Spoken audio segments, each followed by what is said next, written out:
الحمد لله وكفى والسلام على عباده الذين اصطفى أما بعد فأعوذ بالله من الشيطان الرجيم بسم الله الرحمن الرحيم ومن يرتد منكم عن دينه فيمت وهو كافر فأولئك حبطت أعمالهم في الدنيا والآخرة وأولئك أصحاب النار هم فيها خالدون صدق الله العظيم وصدق رسوله النبي الأمين المكين الكريم قال الله تبارك وتعالى في شأن حبيبه الكريم أعوذ بالله من الشيطان الرجيم إن الله وملائكته يصلون على النبي يا أيها الذين آمنوا صلوا عليه وسلموا تسليما اللهم صل على سيدنا ونبينا ومولانا محمد معدن الجود والكرم وآله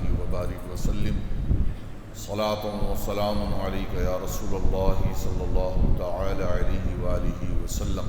بہت ساری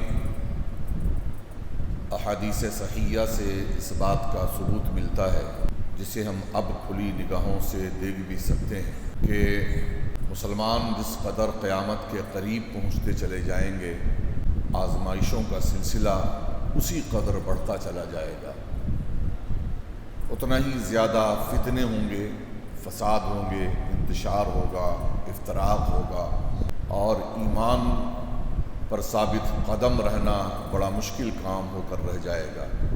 ہم لوگ آج جو صورتحال دیکھ رہے ہیں اس کی پیشن گوئی رسول کریم صلی اللہ تعالی علیہ وآلہ وسلم نے بہت پہلے کر دی تھی کہ اخیر زمانے میں مسلمانوں کو ایمان پر رہنا بڑا مشکل ہوگا، ایمان پر باقی رہنا ایسا ہوگا جیسے ہاتھ میں انگارہ لینا۔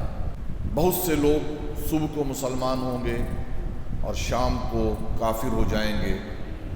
جس طرح لوگ جھنڈ کے جھنڈ ایمان میں داخل ہوئے اسی طرح جھنڈ کے جھنڈ ایمان سے نکل بھی جائیں گے، یہاں تک کہ قیامت سے پہلے مسلمانوں کی بہت ساری جماعتیں مورتی پوجا کرنے لگیں گی۔ اللہ تعالی ہم سب کی حفاظت فرمائے۔ یہ چند جملے ہیں اور اس کی اگر تشریح کی جائے اور واقعات کی روشنی میں آپ کو سمجھایا جائے تو بڑی طویل گفتگو ہو جائے گی۔ یہ چند باتیں کہیں گئی، بہت ساری چیزیں، بہت ساری باتیں خود آپ کی نگاہوں میں آ گئی ہوں گی، کیونکہ یہ زمانہ میڈیا اور سوشل میڈیا کا ہے۔ کس طریقے سے خاندانی مسلمان جو مسلم گھرانوں میں پیدا ہوئے لیکن دنیاوی مفاد کے لیے خوف سے، لالچ سے اور کسی نہ کسی مقصد اور مطلب سے وہ دین سے پھرتے چلے گئے اور وہ دنیا کے لیے کچھ بھی کرنے کے لیے تیار ہیں۔ حضرت انس رضی اللہ تعالیٰ عنہ کی روایت بھی ہے کہ رسول اللہ صلی اللہ تعالیٰ علیہ وسلم نے فرمایا یأتی علی الناس زمان الصابر فیہ علی دینہ کالقابض فی الجمر، یعنی مسلمانوں پر ایک ایسا زمانہ آئے گا کہ ان میں کہ اپنے دین پر جمے رہنا انگارے کو پکڑنے کی طرح ہوگا۔ حضور نے فرمایا کہ مسلمانوں پر ایک ایسا زمانہ آئے گا ان میں کہ دین پر جمے رہنا انگارے کو پکڑنے کی طرح ہوگا۔ آج آپ دیکھیں کہ دین پر اور دین کے معاملات کو کوئی بندہ اگر نافذ کرنا چاہتا ہے تو خود اس کا اپنا گھر خاندان مخالف ہو جاتا ہے۔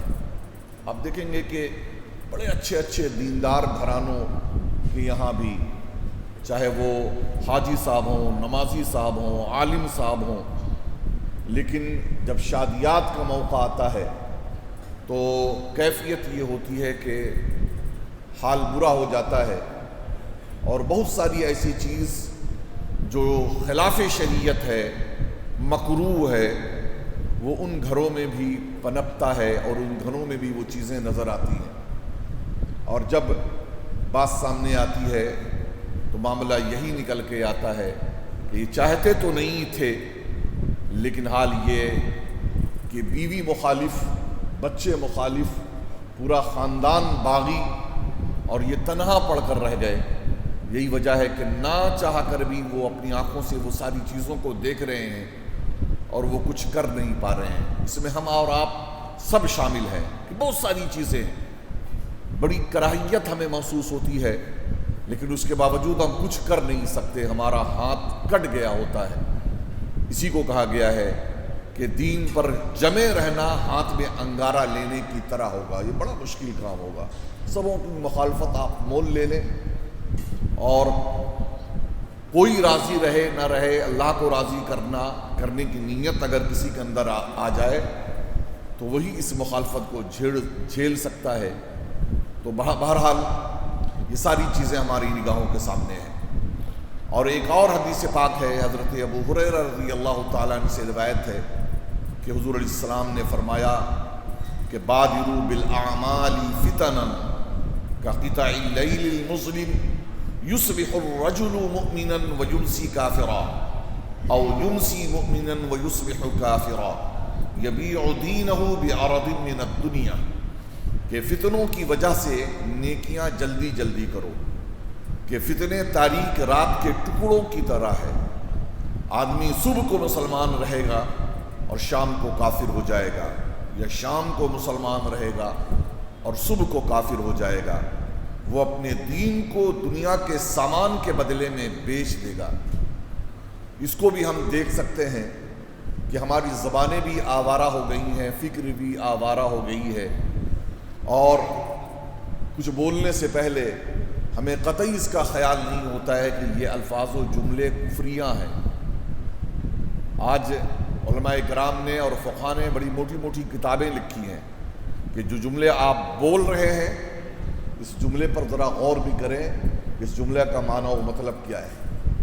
انشاءاللہ کبھی موقع رہا تو اسی موضوع پر میں گفتگو کروں گا کہ کون سا جملہ ہمیں بولنا ہے اور کون سے جملہ ہمیں بالکل اپنی زبان پر نہیں لانا ہے.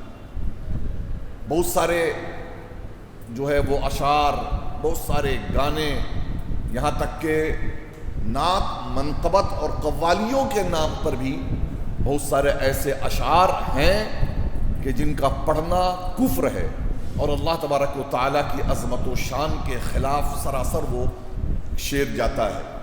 لیکن وہ ہمارے معاشرے میں اور سوسائٹی میں وہ چیزیں رائج ہیں.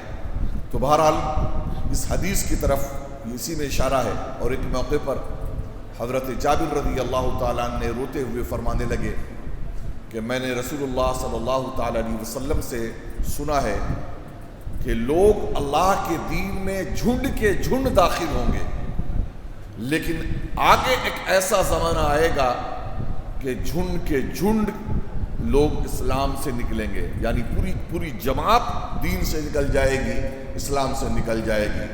الامان والحفیظ، ایک طرح کی غیر مسلموں کی تعداد اسلامی تعلیمات سے متاثر ہو کر، ایک طرف حال تو یہ ہے کہ اسلامی تعلیمات سے متاثر ہو کر غیر مسلموں کی بڑی تعداد دامن اسلام میں پناہ لے رہی ہے. وہیں دوسری طرف بر صغیر کے خاندانی مسلمانوں کا ایک بڑا طبقہ کفر و دلدل میں ڈوبتا چلا جا رہا ہے. بلکہ میں آپ کو یہ بھی بتا دوں کہ جہاں ایک طرف یورپ اور امریکہ سے یہ خبریں مل رہی ہیں کہ وہاں لوگ غیر مسلم جو حضرات ہیں، کرسچن ہیں، یہودی ہیں یا ناستک ہیں، وہ دامن اسلام میں آ رہے ہیں اور اسلام قبول کر رہے ہیں. یہ اللہ کے فضل کا معاملہ ہوتا ہے. کبھی کسی کے دل میں کوئی ایک آیت کا معنی اتر جاتا ہے اور وہ اسلام قبول کر لیتا ہے. کبھی مسلمانوں کی کوئی ادا اسے بھا جاتی ہے، کبھی مسلمانوں کے کسی مسلمان کا اخلاق اس سے اچھا لگتا ہے، اسلام قبول کر لیتا ہے. کبھی حضور کی کوئی سیرت وہ پڑھتا ہے، اسلام قبول کر لیتا ہے. ایک طرف وہ تیزی سے یہ لوگ اسلام قبول کر رہے ہیں. وہیں ایک تلخ حقیقت بھی ہے کہ ہندوستان، پاکستان، بنگلہ دیش، یوں کہہ لیں کہ بر صغیر سے جو لوگ یورپ میں اور امریکہ میں رہ رہے ہیں، ان خاندانی مسلمانوں کا تو حال یہ ہے کہ وہ 1 سے 2 نسل تک کو بچا پا رہے ہیں. لیکن حال یہ ہو رہا ہے کہ وہ تیسری نسل ان کے ہاتھ سے نکل جا رہی ہے. کوئی کرسچن سے شادی کر لے رہا ہے یا کسی کی بیٹی عیسائیوں سے شادی کر لے رہی ہے، کوئی کسی کا حال کچھ اور ہو جا رہا ہے، اور اس بات کا اقرار نہ جانے کتنے لوگوں نے کیا ہے کہ نہ جانے ہند و پاک کے کتنے مسلم خاندان وہاں رہنے کی وجہ کر اپنا دین، اسلام، کلچر، تہذیب سب کچھ وہ بھلا بیٹھے ہیں، اور آہستہ آہستہ ان کے پاؤں کے نیچے سے زمین سرکتی چلی جا رہی ہے۔ یہی وجہ ہے کہ بہت سارے ایسے علماء اور ایسے اللہ اس کے رسول سے محبت کرنے والے بھی ہیں کہ جن کے لیے باہر بڑی فیسلٹیز تھیں اور بڑی شاندار زندگی ان کی گزر رہی تھی، لیکن دیکھا کہ اگر ہم یہاں رہیں گے تو ہمارے نسلوں کے دین و ایمان کا بچنا بڑا چیلنج ہے، تو انہوں نے اپنا سب کچھ قربان کر دیا اور واپس اپنے ملک میں آ گئے، کیونکہ دین اور ایمان سے بڑھ کر کسی مسلمان کے لیے کوئی دولت اور کوئی نعمت نہیں ہو سکتی ہے۔ تو بہرحال اس وقت سب سے اہم ترین اور خطرناک مسئلہ جو نئی نسل میں بڑھتی چلی جا رہی ہے وہ ہے فکری ارتداد۔ یہ گناہگار آنکھیں دیکھ رہی ہیں کہ اگر اس کی نزاکت کا امت کو احساس نہیں ہوا تو یہ تہذیبی و فکری ارتداد امت کو اندر سے کھوکھلا کر کے رکھ دے گی۔ بالخصوص اس بھارت میں مسلمانوں کی ایک بڑی تعداد کچھ دنوں کے بعد نام کے مسلمان رہ جائے گی، اور غیر شعوری طور پر وہ بتدریج ایمان و توحید کی نعمت سے وہ محروم ہو جائیں گے۔ اچھا، عام لوگ یہ سمجھتے ہیں نا کہ مرتد ہونے کا مطلب یہ ہے کہ کوئی مسلمان ڈائریکٹ یہودی ہو جائے، عیسائی ہو جائے، یا مندر میں چلا جائے، یا بھجن گائے، پوجا پاٹ کرے، گھنٹی بجائے اور بتوں کو سجدہ کرے تبھی وہ مرتد ہوگا۔ حالانکہ ایسی بات نہیں ہے، بہت غور سے سنو جو میں عرض کرنے جا رہا ہوں، ایسی بات نہیں ہے۔ آدمی روزہ نماز کے ساتھ بھی مرتد ہو سکتا ہے، روزہ نماز کے ساتھ بھی مرتد ہو سکتا ہے، قرآن کی تلاوت کے ساتھ بھی مرتد ہو سکتا ہے، آدمی دیگر نیکیوں کے ساتھ بھی اور اسلامی شریعت پر بہت ساری چیزوں پر عمل کرنے کے ساتھ بھی مرتد ہو سکتا ہے، حدیث شریف کے پڑھنے پڑھانے کے ساتھ بھی مرتد ہو سکتا ہے، جب تک کہ وہ اللہ کو ایک نہ مان رہا ہو، اللہ کے حکم کو نہ مان رہا ہو، قرآن کا مذاق اڑا رہا ہو، سنت نبوی کو حقارت سے دیکھ رہا ہو، متواتر احکام کا انکار کر رہا ہو، مثلا زکوٰۃ کا انکار کرتا ہو، نبی آخر الزمان صلی اللہ علیہ وسلم کو آخری نبی نہ مان رہا ہو، اور حضرت عیسیٰ علیہ السلام کے آسمان سے اترنے کا انکار کر رہا ہو۔ آج قادیانی اس کی مثال ہے۔ قادیانی نماز بھی پڑھتے ہیں، ہم ان کی مسجد کو مسجد نہیں کہتے ہیں، لیکن وہ تو اسے مسجد ہی کہتے ہیں۔ باضابطہ میں نے شموگا راجستھان میں ایک شہر ہے، باضابطہ جلی حرفوں میں لکھا ہوا دیکھا قادیانی مسجد، اور بیچارہ عام سیدھا سادہ ایک مسلمان وہ کیا جانے گیا کہ قادیانی کیا ہوتا ہے، وہ سمجھا بریلوی مسجد، دیوبندی مسجد، اہل حدیث مسجد جس طریقے سے لکھا ہوا ہوتا ہے یہ بھی اسی طریقے کی مسجد ہے، اور پہنچنے والے وہاں پہنچ جاتے ہیں۔ اور ایک جملہ میں اکثر کہا کرتا ہوں کہ آج کے ڈیٹ میں کوئی خوش عقیدہ اور کوئی بد عقیدہ نہیں ہے، کوئی نہ سنی ہے عام عوام، نہ دیوبندی اور وہابی ہے، بلکہ جس کی جس کے ساتھ سنگت ہو جائے، جس کی جس کے ساتھ صحبت مل جائے، جو جس کے ساتھ اٹھنے بیٹھنے لگے، جس کا جس کے ساتھ تعلق ہو جائے، حقیقتاً آہستہ آہستہ آہستہ آہستہ وہ اس کے رنگ میں رنگ جاتا ہے۔ یہی وجہ ہے کہ کوئی بھی مسلم آبادی قائم ہوتی ہے تو سب سے پہلے ہر جماعت والے کو یہ فکر ہوتی ہے کہ وہاں ہماری مسجد قائم ہو جائے، تاکہ وہاں کی نئی آبادی ہمارے کنٹرول میں آ جائے، ہمارے ہاتھوں میں آ جائے۔ اور پھر وہی ہوتا ہے کہ آنے والے 10-20 سالوں کے اندر میں وہ پوری آبادی اسی رنگ میں رنگ جاتی ہے جس مسلک اور جس جماعت کی مسجد اس آبادی میں ہوا کرتی ہے۔ تو ظاہر ہے کہ اسی طریقے سے عام نوجوان اور عام جو لوگ ہیں وہ قادیانیوں کو بھی سمجھتے ہیں، اور جب ان کے یہاں آنا جانے کا معاملہ ہوگا، سنگت صحبت کا معاملہ ہوگا، تو مجھے ایمان سے بتائیے کہ وہ کیا رہ جائیں گے آنے والے سالوں میں۔ تو آج اس کی نہ جانے کتنی مثالیں موجود ہیں۔ شکیل بن حنیف کے بارے میں نے پوری تقریر کی ہے، پورا مضمون میں نے لکھا ہے، جسے دعوے داران مہدی اور ان کے متبعین بھی اسی زمرے میں آتے ہیں۔ یہ لوگ قرآن و سنت کو پڑھتے پڑھاتے ہیں، روزہ نماز کرتے ہیں، زکوٰۃ بھی ادا کرتے ہیں، پھر بھی وہ اسلام میں داخل نہیں ہے، کیونکہ اسلام کی کسی ایک بنیادی بات کا اگر کوئی انکار کر دے تو دائرہ اسلام سے خارج ہو جائے گا۔ کسی ایک بات کا یاد رکھیں۔ حضرت سیدنا ابو بکر صدیق رضی اللہ تعالی عنہ جو حضور علیہ الصلوۃ والتسلیم کے بعد پہلے خلیفہ ہوئے، یقیناً وہ حضور علیہ الصلوۃ والتسلیم کی جگہ پر اور ان کے منصب پر بیٹھنے کے لائق تھے، اور میں کہتا ہوں کہ عالم ارواح میں ہی یقیناً جناب سیدنا صدیق اکبر کا رسول اللہ کی جانشینی کے لیے انتخاب ہو چکا تھا۔ وہ سیدنا صدیق اکبر رضی اللہ تعالی عنہ جب بیٹھتے ہیں آپ کی جگہ پر تو بہت سارے فتنوں نے سر اٹھایا۔ ان میں ایک فتنہ یہ بھی تھا کہ زکوٰۃ ہم نہیں دیں گے۔ مسلمان تھی، نماز پڑھیں گے، ہم حج کریں گے، قرآن کی تلاوت کریں گے، تسبیح و تحلیل کریں گے، ہم تمام احکام مانیں گے، لیکن ہم زکوٰۃ نہیں دیں گے۔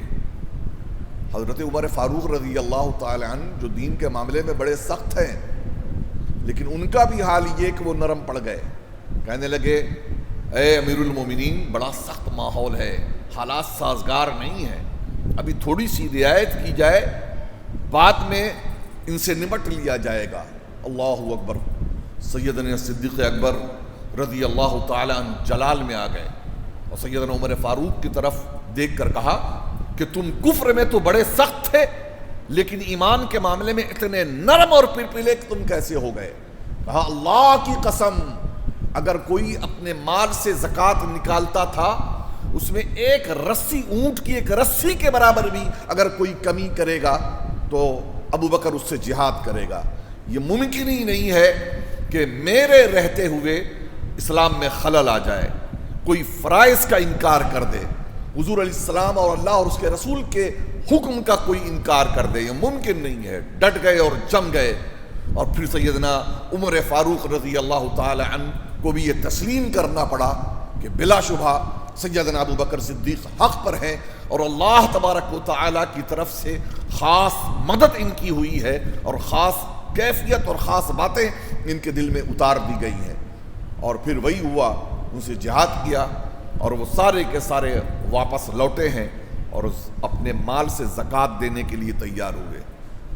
مجھے آج بتائیے کہ ہمارے معاشرے اور سوسائٹی میں ایسے لوگ ہیں یا نہیں ہیں کہ جنہیں اللہ نے مال دیا ہے لیکن وہ اپنے مال سے زکوٰۃ نہیں نکالتے ہیں؟ وہ بھی انہی مرتدین زکوٰۃ میں سے ہیں یا نہیں؟ اگر سیدنا صدیق اکبر ہوتے تو ان سے بھی جہاد کرتے یا نہیں کرتے؟ انہیں سولی پر چڑھایا جاتا کہ نہیں چڑھایا جاتا؟ ہمارے معاشرے اور سوسائٹی میں نمازوں میں کوتاہی کرنے والے یا نمازوں کو ہلکا سمجھنے والے موجود ہیں کہ نہیں ہیں؟ مجھے بتائیے کہ اس معاشرے اور سوسائٹی میں اسلامی تعلیمات کو کمتر سمجھنے والے اور ہلکا سمجھنے والے موجود ہیں کہ نہیں ہیں؟ یقیناً موجود ہیں۔ یہ کیا ہے؟ یہ وہی ہے کہ جو چیزیں اپنی طبیعت کی ہیں، جو آپ کو بھاتی ہیں، جو آسان معلوم ہوتی ہیں، اس پر تو آپ عمل کر لیتے ہیں، لیکن جو چیزیں آپ کو آسان نہیں معلوم ہوتی ہیں، سخت معلوم ہوتی ہیں، اس سے منہ پھیر لیا جاتا ہے۔ حقیقتاً یہ ساری چیزیں بھی ارتداد ہے، یہ بھی مرتد ہونا ہے۔ کسی دین کے کسی ایک حکم کا انکار کر دینا یہ ارتداد ہے۔ آج کے جدید تعلیم یافتہ لوگ بھی خوب گمراہ ہو رہے ہیں۔ جن کے پاس دین کا علم ہے وہ تو کسی نہ کسی حد تک بچ رہے ہیں، اور اگر گمراہ ہوتے ہیں تو وہ پھر دوسرے طریقے سے گمراہ ہوتے ہیں۔ وہ اتنی آسانی سے گمراہ نہیں ہو پاتے بنسبت ان لوگوں کے کہ جن کے پاس دین کا نالج نہیں ہے، دینی تعلیم جن کے پاس نہیں ہے۔ جدید تعلیم یافتہ لوگ کی کیفیت یہ ہے کہ ان کی گمراہی کو آپ فکری ارتداد کا نام دیا جانا بہتر ہے۔ کوئی عورتوں کو دیے ہوئے اسلامی حقوق کو کم سمجھ رہا ہے؟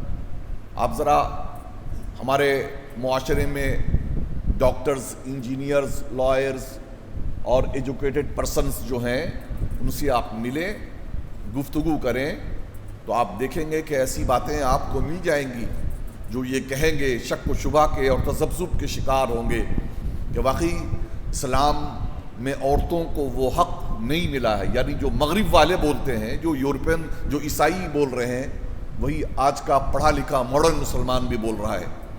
کچھ ایسے ملیں گے جو یہ کہیں گے کہ عورتوں کے واقعی اسلام نے حق تلفی کی ہے، وہ تصور یہ رکھ رہے ہیں. کچھ ایسے ہیں جو میراث میں بعض صورتوں میں عورتوں کو مردوں کے مقابلے آدھا دینے پر اعتراض کرتے ہیں کہ بھائی یہ تو واقعی ناانصافی ہے کہ مردوں کو ڈبل حصہ دیا جائے اور عورتوں کو آدھا دیا جائے، یہ ناانصافی ہے. یہ دوسری بات ہے کہ وہ صاحب اپنی بہن اور بیٹیوں کو آدھا حصہ بھی نہ دیں، لیکن اعتراض اسلام پر ضرور کریں گے کہ یہ آدھے حصے کا حکم اسلام نے کیوں دیا ہے. مجھے بتائیے یہ کیا ہے؟ یہ بھی ارتداد کی ایک صورت ہے، یہ فکری ارتداد ہے. یہ بھی کوئی عورتوں کو میراث دینے ہی کو غلط تصور کرتا ہے کہ جب اسلام میں ان کے ذمہ خرچ نہیں ہے تو ان کو میراث کیوں دیا جا رہا ہے. کچھ ایسے ہیں جو مردوں کا حق، طلاق کا حق دیے جانے پر اعتراض کر رہا ہے کہ بھائی مردوں کو جب طلاق کا حق دیا جا رہا ہے تو عورتوں کو بھی طلاق کا حق دیا جانا چاہیے. آج آپ دیکھیں گے کہ ٹی وی ڈیبیٹ میں بہت سارے ایسے لوگ مل جائیں گے جن کا نام مسلمان ہوگا اور کہیں نہ کہیں وہ غیروں کے ہاں میں ہاں ملاتے ہوئے نظر آئیں گے کہ عورتوں کو بھی طلاق کا حق ملنا چاہیے. یہ میرا موضوع نہیں ہے. یہ سمجھدار لوگ ہیں، آپ لوگ پڑھے لکھے لوگ ہیں، دیندار لوگ ہیں. پڑھے لکھے نہیں بھی ہیں تو کم از کم دیندار لوگ ہیں. یہ آپ لوگوں کی بھی ذمہ داری بنتی ہے کہ یہ سب بیسکس آف اسلام ہے، اس کو آپ جاننے کی کوشش کیا کریں کہ اسلام نے ایسا حکم دیا ہے تو کیوں دیا ہے. میری تمنا اور خواہش ہوتی ہے کہ کاش میرے پاس بیٹھ کر کے درس میں کوئی مجھ سے سوال کرے کہ حضرت اس کا مطلب کیا ہوا، اس کا معنی کیا ہے. لیکن یہاں تو ہمارا حال یہ ہے کہ ہم تو ذرا سا پڑھ لکھ لیا اور ذرا سا ہم کچھ جانتے ہیں تو ہم سمجھتے ہیں کہ سب کچھ ہم جانتے ہیں. یاد رکھیں، جو یہ سمجھتا ہے کہ سب کچھ ہم جانتے ہیں اور ہم کو کچھ جاننے کی اب ضرورت نہیں ہے، اس سے بڑا جاہل دوسرا کوئی اور نہیں ہے. اور یہ میں نہیں کہہ رہا ہوں، بڑے بڑے علماء نے اور پڑھے لکھے لوگوں نے کہا ہے. اسی لیے ایک انسان کو ہمہ وقت اپنے آپ کو طالب علم سمجھنا چاہیے کہ میں طالب علم ہوں، علم حاصل کرتے رہنا ہے ہم کو. یہ آپ سے کوئی سوال کر دے کہ اچھے خاصے داڑھی والے ہیں صاحب، نمازی آپ ہیں، دیندار انسان ہیں، ذرا اس کا جواب دیجئے کہ آخر عورتوں کو طلاق کا حق کیوں نہیں دیا گیا ہے. تو پتہ چلا کہ آپ بغلیں جھانک رہے ہیں دائیں بائیں. نہیں، ہم مولانا نہیں ہے نا، ہم مولانا صاحب کو ہی بتائیں گے. یہ جملہ میں کتنی بار کہہ چکا ہوں کہ دین اور اسلام کسی پنڈت اور پروہت کا دین نہیں ہے کہ کوئی مولوی اور مولانا ہی جانے. اور یہ سب تو ایسی چیزیں ہیں جو معاشرے اور سوسائٹی میں غیر مسلموں نے سیکھ لیا اور جان لیا ہے. بہت سارے اس طریقے کے اعتراضات جس کا جواب پڑھا لکھا مسلمان نہیں دے سکتا ہے، لیکن اسی معاشرے میں کچھ ایسے غیر مسلم بھی ہیں جو اسلام کا دفاع کرتے ہیں اور نہایت خوبصورتی کے ساتھ وہ جواب دیتے ہیں. تو یہ کتنے شرم کی بات ہے کہ ایک غیر مسلم تو اسلام کی وکالت کرے لیکن ایک مسلمان کو اسلام کی خبر نہ ہو اور وہ اسلام پر ہونے والے اعتراضات کا وہ دفاع نہ کر سکے، وہ جواب نہ دے سکے. اعتراض کرنے والے یہ بھی اعتراض کرتے ہیں، کوئی صحابہ کی عظمت و بزرگی کو نشانہ بناتا ہے، کوئی اہل بیت اطہار امام علی مقام سیدنا امام حسین پر سوالیہ نشان لگاتا ہے، یزید پلید کو کوئی ترجیح دیتا ہوا نظر آ رہا ہے. اسی معاشرے میں کوئی اسلامی سزاؤں کو وحشیانہ قرار دے رہا ہے. اسلامی سزا یہ ہے نا کہ چور چوری کرے تو سزا کیا ہے؟ چور چوری کرے تو سزا کیا ہے؟ ہاتھ کاٹ لیا جائے گا. چور چوری کرے، بیٹھ جاؤ، بیٹھ جا بھائی، وہ بیٹھ جا نا، وقت دیا جائے گا. ابھی نئے نئے مسجد میں آ جائے ہو کیا؟ بیٹھ جاؤ. چور چوری کرے تو ہاتھ کاٹ لیا جائے گا. ہے نا. کوئی اگر زانی ہو، کنواری اگر زنا کرے تو اس کو کوڑے لگانے کا حکم ہے، اسے 80 کوڑے لگائے جائے. اور کوئی اگر شادی شدہ زناکار ہو تو اس کو سنسار کرنے کا حکم ہے. آج معاشرہ کہتا ہے، سوسائٹی بولتی ہے، اور غیر مسلم کے ساتھ ساتھ مسلمان کو بڑی وحشیانہ سزائیں ہیں، یہ ہاتھ کاٹ لینا.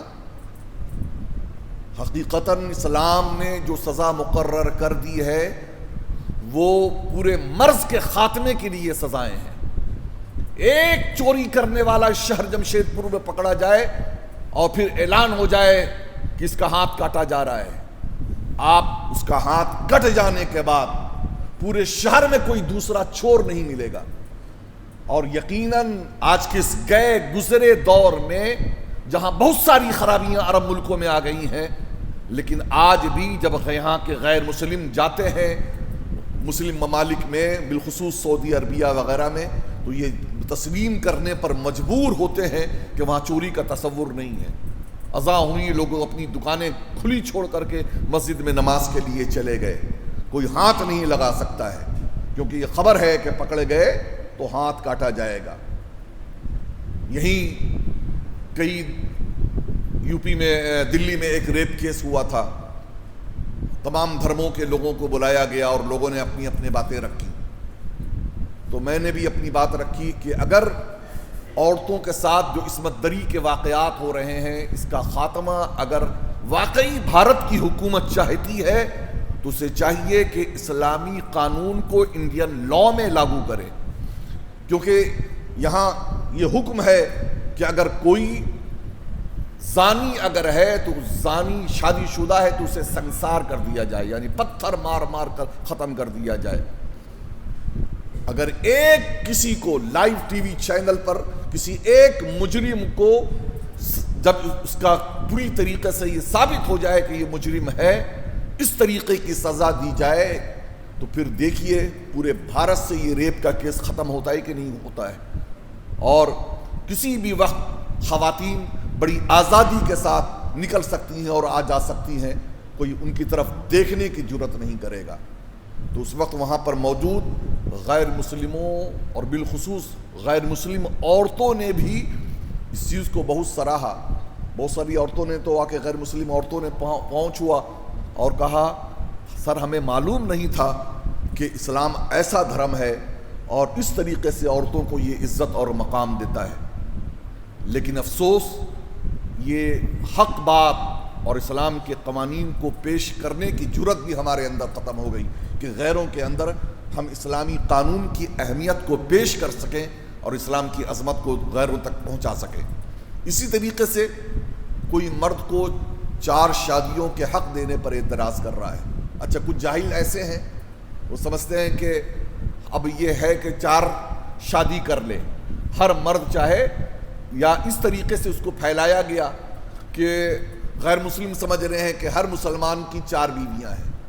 ارے ایک بیوی کو تو سنبھالنے میں حالت لوگوں کی خراب ہے، وہ 4 بیویاں رکھنا. اور سنیں 4 بیویاں رکھنے کی اجازت ہے، یہ تو سب کو یاد ہے کہ 4 بیویوں کی اجازت ہے، 4 بیویوں کی اجازت ہے. ارے اللہ کے بندو سنو، جو شادی نہیں کرنے کا اہل شادی کرنے کے لائق نہیں ہے، یعنی پوزیشن اس کی اتنی اچھی نہیں ہے کہ وہ بیوی کا خرچہ اٹھا سکے، تو اس کے لیے حکم یہ ہے کہ وہ ایک بھی شادی نہ کرے. اللہ کے پیارے رسول صلی اللہ تعالی علیہ وسلم کے سامنے ایسا مسکین اور فقیر آیا تو حضور علیہ السلام نے فرمایا جا تو روزہ رکھ اور اپنے نفس کو مار. تو جہاں 4 شادیوں کا حکم ہے وہیں یہ بھی حکم موجود ہے کہ جو اس کی صلاحیت نہیں رکھتا وہ ایک بیوی بھی نہ کرے، وہ ایک نکاح بھی نہ کرے. ہاں صلاحیت اگر ہے، یہ اس زمانے میں حکم دیا گیا جبکہ جنگیں ہوا کرتی تھیں اور ایک جنگ میں سینکڑوں لوگ شہید ہو جایا کرتے تھے، نہ جانے کتنی عورتیں بیوائیں ہو جایا کرتی تھیں، بچے یتیم ہو جایا کرتے تھے، کوئی ان کا پرسان حال نہیں ہوتا تھا. کوئی کسی کی کب تک مدد کرتا ہے؟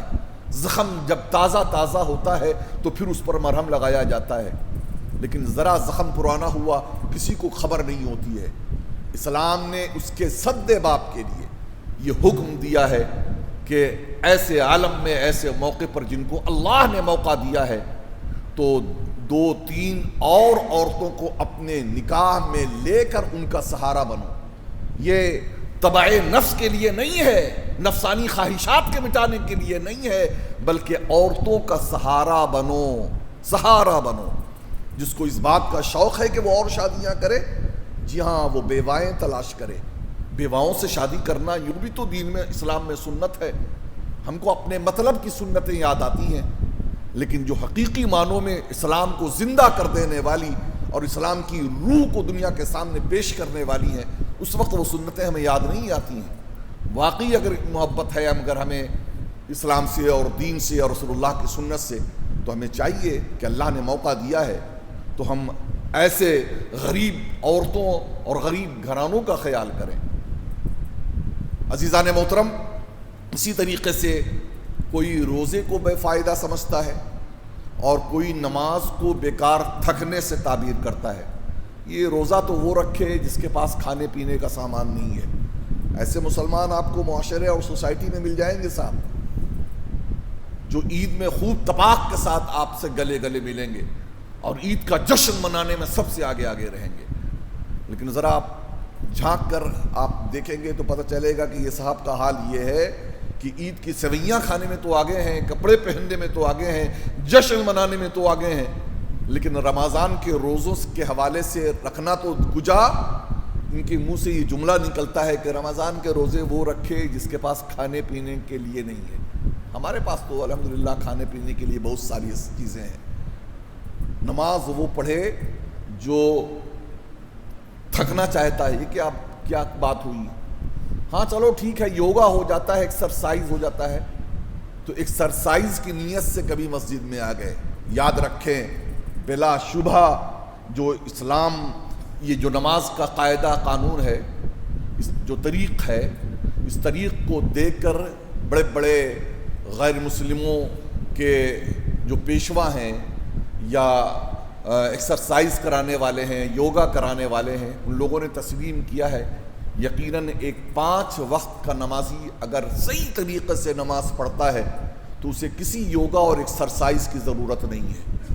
نماز میں وہ سب کچھ موجود ہے. لیکن ہاں، ایک بندے مومن کو مسجد میں جب آنا ہے تو یوگا اور ایکسرسائز کی نیت سے نہیں آنا ہے، بلکہ اللہ کو راضی کرنے کے مقصد سے آنا ہے. مقصد اگر یوگا اور ایکسرسائز اگر ذہن و دماغ نے کہیں سرایت کر گیا تو پھر آپ کی نمازوں کا اللہ ہی حافظ. اس لیے اس بات کا خیال رکھیں کہ نماز کے مقصد کو اپنے پیش نظر رکھیں. بہرحال وقت ختم ہو گیا، باتیں بہت ساری رہ گئی ہیں. میں یہ عرض کرنا چاہ رہا ہوں کہ یہ معاشرہ، سوسائٹی میں اس طرح کی خرابیاں پنپ رہی ہیں، یہ صورتحال ہے. اس سے اپنے بچوں کو اور اپنی نسلوں کو بچانا بہت ضروری ہے. میں اکثر ایک جملہ کہا کرتا ہوں کہ جن کی عمر 50 سے تجاوز کر گئی، 60 بھی نہیں، 50 سے میں اس کا سمجھتا ہوں کہ تجاوز کر گئی، وہ اپنی زندگی جی چکا ہے. اب اسے اپنی نسلوں اور اپنے بچوں کا خیال کرنا ہوگا. آپ کے بچے کہاں پڑھ رہے ہیں، کہاں جا آ رہے ہیں، ان کے دوست کون ہیں، ان چیزوں کا خیال کرنا آپ کی ذمہ داری ہے. مجھے ایک بات یاد آ رہی ہے، اس میں کہہ کر اپنی گفتگو ختم کرتا ہوں. بقیہ انشاءاللہ آئندہ جمعہ اسی موضوع کو میں آگے بڑھاؤں گا. ابھی 2 دن پہلے ایک صاحب اپنے بچے کے ایڈمیشن کے لیے میرے پاس آئے. عمر کہا اس بچے کی عمر 6 سال ہے. ہم نے کہا کیا کرانا چاہتے ہیں؟ کہا حافظ بنانا چاہتا ہوں، لیکن مجھے خبر ہوئی کہ آپ کے یہاں اسکولنگ کا سسٹم بھی ہے، تو اس کی وجہ ہے کہ کئی مدرسوں کو چھوڑ کر اور کئی اسکولوں کو چھوڑ کر ہم آپ کے پاس آئے ہیں کہ بچہ ہمارا حافظ قرآن بھی ہو جائے گا اور آہستہ آہستہ اسکولنگ کا سسٹم بھی چلے گا. میں نے کہا کوئی آپ کا اور بھی بچہ ہے؟ کہتے ہیں ہاں ایک بیٹا اور ہے، وہ فنا کسی انگلش میڈیم اسکول کا نام لیا، وہ 11 سال کا ہے اور وہ وہاں پڑھ رہا ہے. میں نے کہا عجیب بات ہے کہ آپ نے اپنے ایک بیٹے کے لیے کچھ فیصلہ کیا اور ایک بیٹے کے لیے کچھ فیصلہ کیا. سب سے پہلے تو سنیں، علم دین اللہ کی نعمت ہے. علم دین کیا ہے؟ اللہ کی بہت بڑی نعمت ہے، اور اس نعمت سے آپ ایک بیٹے کو تو مالا مال کرنا چاہتے ہیں، اور اپنے اسی دوسرے بچے کو محروم کیوں رکھنا چاہتے ہیں؟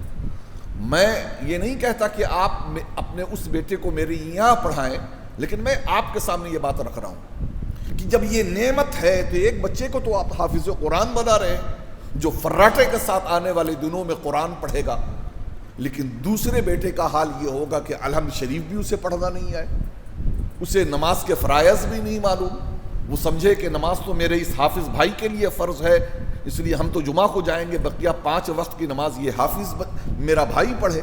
تو یہ کیسی بات ہے اور کیسا انصاف ہے؟ وہ سوچنے پر مجبور ہو گئے، کہنے لگے حضرت آپ کی بات دل میں اتر گئی ہے، بات تو واقعی، ہم نے کہا جو کیفیت اور جو ماحول ہے، یاد رکھیں کہ میں جملہ اکثر کہتا ہوں کہ بچے کی تعلیم کم ہو چلے گا، لیکن تربیت میں کسی طریقے کی کوئی کمی نہیں واقع ہونا چاہیے۔ آج ہمارے پڑھے لکھے نوجوانوں کا حال تربیت کے معاملے میں کیسا ہے بتانے کی ضرورت نہیں ہے۔ میں آخری یہ جملہ اس لیے کہہ رہا ہوں کہ یہ پیغام اسلام انگلش اسکول جو ہم نے کھولا ہے، جو مدرسے کا مدرسہ ہے اور اسکول کا اسکول ہے، وہ بزنس اور تجارت کے لیے نہیں کھولا گیا ہے۔ اس قوم کا حال عجیب و غریب ہے کہ کچھ نہ کرو تو کچھ نہیں کر رہے ہیں، اور کچھ کرو تو کیوں کر رہے ہیں۔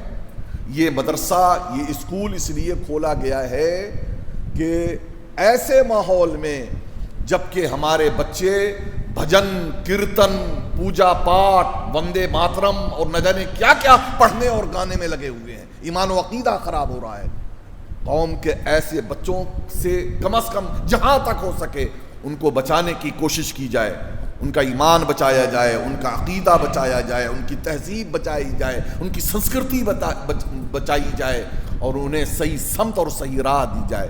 اللہ کریم ہم سب کو یہ توفیق بخشے کہ اپنے بچوں کو بالخصوص اپنے بچوں کی تربیت کے اوپر ہم خاص دھیان دیں۔ اللہ کریم ہم سب کو ایمان کے ساتھ دنیا میں رکھے اور ہم سب کا خاتمہ بالخیر فرمائے۔ وآخر الدعوانا الحمد للہ رب العالمین۔